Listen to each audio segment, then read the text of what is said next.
Hey guys, Blue Delta Wolf here again with another Sweet 60. I've recently unlocked all the promo cards, so I redid all my Sweet 60s. Although there are no promo cards for Mana Mastery, I wanted to redo it anyway because I really wasn't happy with the way it was running. I've been hearing a lot of good things about this deck, well, and bad things, but not bad things because it's a bad deck, but bad things because it's a good deck, and everyone's using it online and it's destroying everybody and apparently it's overpowered, but I do beg to differ. I mean, there are ways to beat this deck, but well, obviously, for now, I'm going to try and help you realize how to win more efficiently with it by giving you another Sweet 60. So here it is. You probably already know this. It probably is the most powerful deck in the game.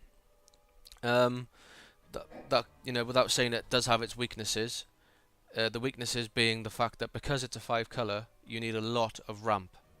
I mean, I could run all the ramp probably, and it would be even, just as effective. But I decided to trim down the ramp just a little bit because 4 of these colorless lands, 3 rampant growths, and 3 cultivates is enough, in my opinion. If you can't draw a land card out of them guys, then you're doing something wrong. So I run Savage Twister. Deals X damage to each creature. Of course, early on in the game, you're going to need to keep the creatures off the table because you're going to be. It's a slow deck. Well, saying that, on paper it's a slow deck, but actually it's not. It's quite fast. You can get 7 land on the field by turn 4. So, maybe even by turn 5, you can have 10 land on the field. So, think of it that way. Bant Charm. These charms are brilliant. They've got 3 different effects. I'm not going to read them all out to you, but you can read that yourself. Cultivate 2 basic lands. You need to get a green land to start with, pretty much, and a cultivate or a ramp, because getting land down is vital. It's this deck's real only weakness. Another charm there. I just run one of each of the charms. Lava Launch is a game-winning card. By the time you've got 10 lands down, 11 lands down, 15 lands down, you can just do as much damage as you want, really. Definitely a game winner, that one. Maelstrom Pulse. Destroy all permanents with the same name. Another charm. Pernicious Deed is amazing. Destroy everything on the field whose converted mana cost is less than X. So if you pay 6, it destroys all 5s on the field. Everything. Really powerful.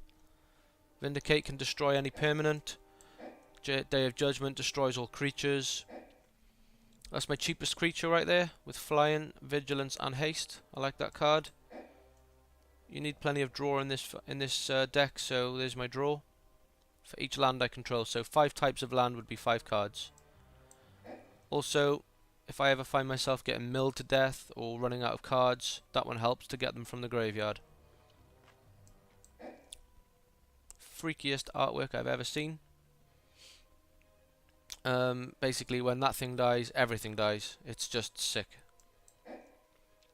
I didn't run it at first, but then I realised it is damn powerful, so I started running it. That's your Exalted. So you attack alone first, do your little damage, and then you get another attack phase, and then you can attack with everything. So that's really, really good. There's your 1 of each colour for 8/8. Can't argue with that. Very powerful. Maelstrom Angel. When she attacks, you can put a non-land card from your hand without paying its mana cost. I like that one. Maelstrom Nexus. The first spell you cast each turn has Cascade. Cascade is amazing. At the beginning of each player's upkeep, they sacrifice monocolored creatures. Now, there's no monocolored creatures in this deck, so that only works in your favour. That's my blocker. When he blocks, he has trample. It's pretty mad. So if they attack you and he blocks, he deals his damage to target player. Yeah, that's good. More Cascade, that's why I put this guy in there. 5/4 for 7, but the Cascade is really good. Conflux, draw 1 card of each colour. Imperial Angel, she's your defender. Any damage is dealt to her instead of you, but she has Shroud, so it's got to be combat damage. And whenever a creature the opponent controlled dies, you put it onto the battlefield under your control unless they pay 3 health. So that's pretty amazing. Works really well with the other Thrall guy, Defiler of Souls. I assume they're both thralls. They look the same. Except one's up in the sky and one's down in hell. Oh, what's happening here? I can't move my deck over for some reason. That's a bit annoying. There you go. So yeah, very, very strong. I do like that one a lot. And finally, Progenitus. You wouldn't play this deck without playing Progenitus, I don't think. Protection from everything. Apart from sacrifice, I think. I think it cannot be sacrificed. No, I think it can be sacrificed. I think that's the only way. I think also things like Damnation can destroy it as well. I've heard. It's never happened to me, so I don't know for sure, but I think Damnation can destroy it. But yeah, that's amazing. So that's how I run Mana Mastery.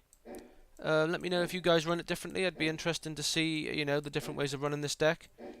Leave it in the comments section for me. Don't forget to rate and subscribe as well. It really does help. Much appreciated. Thanks for watching my videos. I do appreciate that, guys, and I'll be back in the future with more. Take it easy.